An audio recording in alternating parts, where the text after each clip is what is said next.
По повод одбележувањето на Европската недела на мобилност, општина Кочани во соработка со ОИФА центарот организираше велосипедско дефиле на кое учествуваат членови на велосипедски клубови од Кочани, ученици од основните и средните училишта, како и вработените во општинската администрација. И градоначалникот на општина Кочани Ратко Димитровски секоја година е дел од велосипедското дефиле и тој заедно со другите учесници ќе продефилира низ улиците во централното градско подрачје.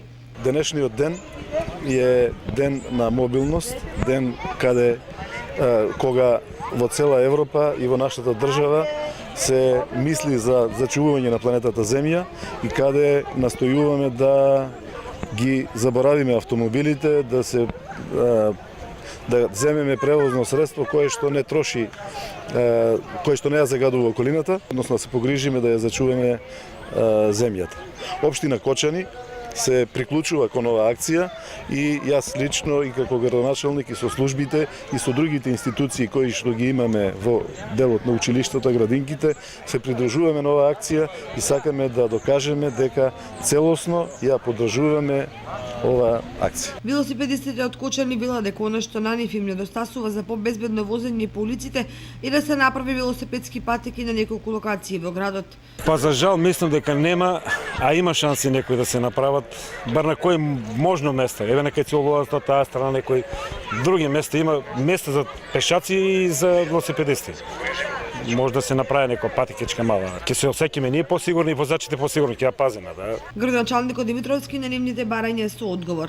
Многу тешко се реализира поготово во централното градско подрачје.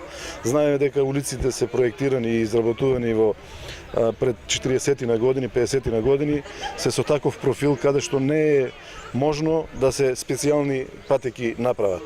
Меѓутоа, ние чиниме напори, ги организираме проектантските куќи, за да можеме да направиме, да извлечеме она што може најмногу да се извлече, да се направат тие велосипедски патеки, поготово во новиот дел од градот и во новиот дел од градот каде што е урбанизирана во поново време, ние таа акција ќе ја спроведеме и ќе воспоставиме велосипедски патеки. Дефилето започна од градскиот парк, од фонтаната во паркот се упати кон кружниот тек на улицата Стево Теодосиевски, па продолжи по улицата Димитар Влахов кон местноста Косовка и индустриската зона. Понатаму на кружниот тек во индустриската зона велосипедското дефиле се упати кон улиците Белкамен и Роза Петрова кон Стришани, продолжи пред основното училиште Никола Карев и на кружниот тек низ улиците Тодосије Паунов кон средното општинско училиште Гошо Викентиев.